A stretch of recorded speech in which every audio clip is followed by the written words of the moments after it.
Hi there, welcome to the Fierce Factor podcast. I'm your host, Kaylee Lindholm. And I think it's time for us women to shift the conversation in business and step into our feminine leadership to do the most iconic work the aesthetic industry has ever seen. Each week, I'll be bringing a powerful dose of strategy, sarcasm, solutions, and sass that will rev up your creativity and ignite your brilliance as you link arms with me along our shared path of personal and professional growth in 20 minutes or less. Let's go. Hello, leader. Thank you for tuning in to episode 105 of the Fierce Factor podcast. It's your host, Kaylee here. And this week, it's time for another reflections episode. So this is really an episode that I have earmarked for each 15 episodes, or about every quarter each year, to reflect on growth, on new milestones, on the new outlook for our business, and how I personally have evolved over the past few months through this experience of sharing my own personal and professional journey with you, leader. I really do love these episodes, mainly because they function as accountability to encourage me to stop and reflect on the work our team has put in and day out. So often we judge our progress, our accomplishments by the results or lack of results that we've created. And trust me, I'm all about results, and anyone who works with our team knows this. Sometimes the goals we put in place are just unrealistic to begin with. Sometimes they're not. But either way, results don't happen in one swift action or maneuver. Results come by accumulation of consistent activities and milestones that gradually evolve over time into one beautiful, brilliant outcome. So I've shared quite a bit in previous episodes about my college soccer days, but I haven't talked a lot about the years really leading up to that, probably because so many of my childhood soccer experiences seem to get accumulated into like one long tournament at the polo grounds in Del Mar, or the snacks or team parties after. But one of the most profound memories I have is that of practices with my first premier club team, the Irvine Strikers. Now, mind you, this was some odd 25 years ago, so I realize things have evolved a lot for women's soccer in the United States. But back in the good old days, the kind of access to elite coaching that I had with this program, it really was a rarity. In fact, I drove just under an hour each way to get to practice, and my stomach was in knots every minute of that drive, and let me tell you why. The story really begins as I arrived to my first day of training with a team of top Southern California players. A few I knew as teammates in the Olympic development program. Most of them were a year older than me, so there were a lot of new faces, and they were also fiercely intimidating. And I remember we huddled up with our trainer sort of to kick off practice, and he started to talk about the season and how training would work. And I looked around. I remember this surreal experience of like looking around at all of the players, and most of the girls were wearing just soccer shorts and sports bras. So basically they had all sort of ditched their t-shirts or their practice jerseys. And every single one of them had a complete six-pack. I mean, at 15 years old, I had never seen such athletic bodies in my life. Even the girls with rounder faces, the ones you wouldn't expect to be so chiseled, had like rock hard abs. And I remember looking at them like just in complete admiration, like, wow, how in the world could I get abs like that? They're so gifted and blessed to be so perfectly muscular. Now, I had an athletic body and strong legs, but my abs certainly weren't cut like that.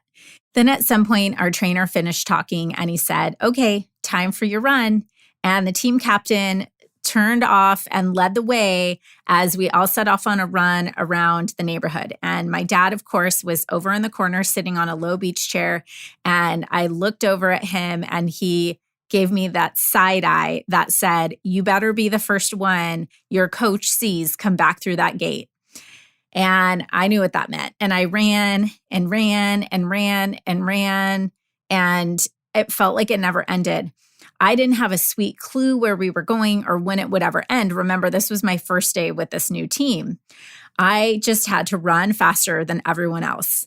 6 miles later, I crossed the gate back into the field where my dad was waiting. I did not come in first. I came in third.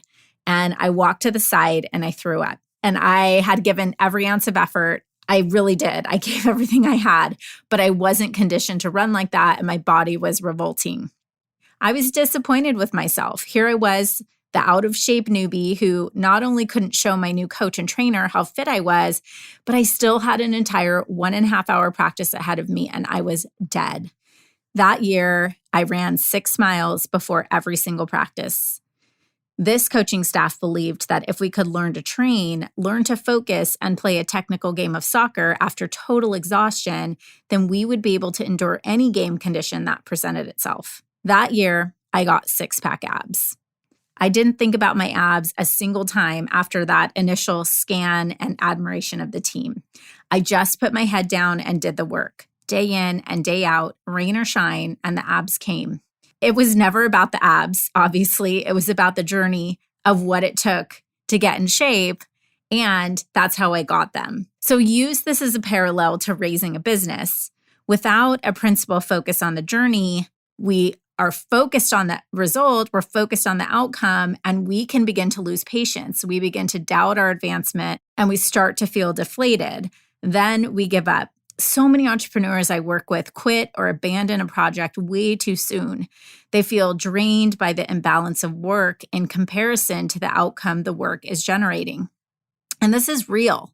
In fact, back in 2020, I recorded an entire episode number 7, called Success Incubation, that was dedicated to this conundrum. We tend to have a false picture about how success happens because from the third-person vantage point, we almost always see the result, but almost never see the process of achieving that result. We think if something is amazing or beautiful or brilliant, then the process of achieving that must have been equally amazing.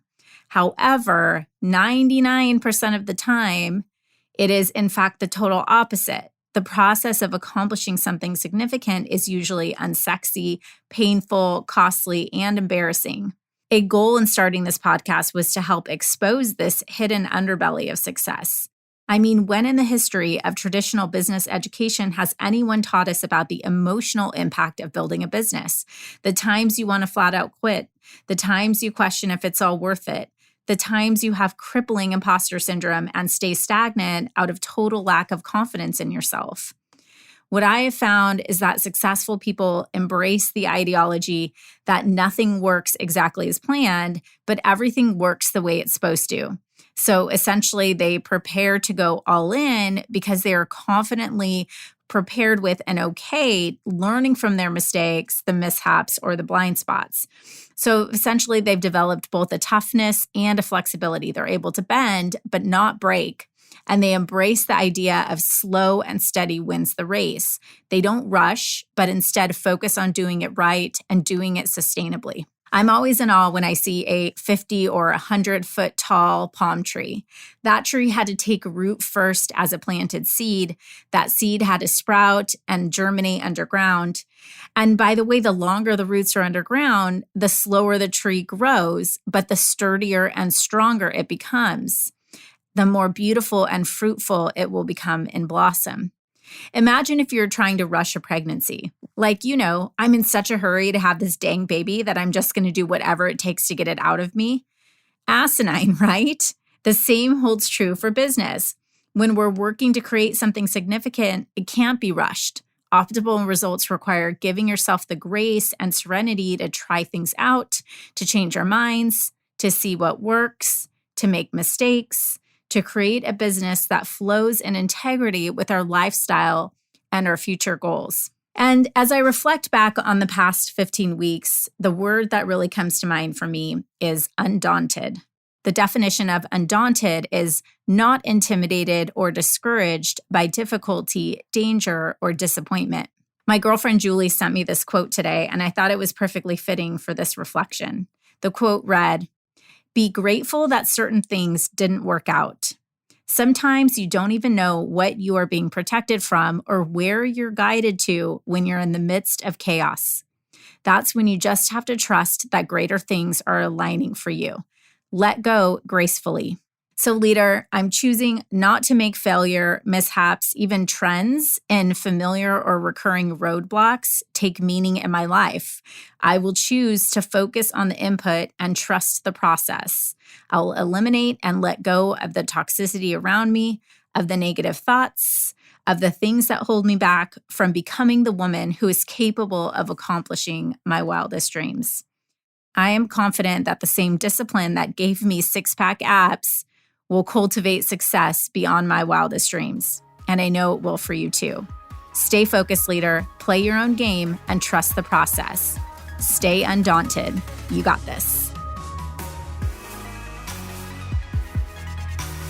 Wait, before you go, hey, if you're vibing with this conversation and you want to join me on my mission to help 100 inspiring and intentional women cross the next $1 million milestone in their business this year, or leader, maybe you want to become one of them, head over to Facebook and join our free community, the Fierce Factor Society. Over there, we're taking this conversation to an elevated level.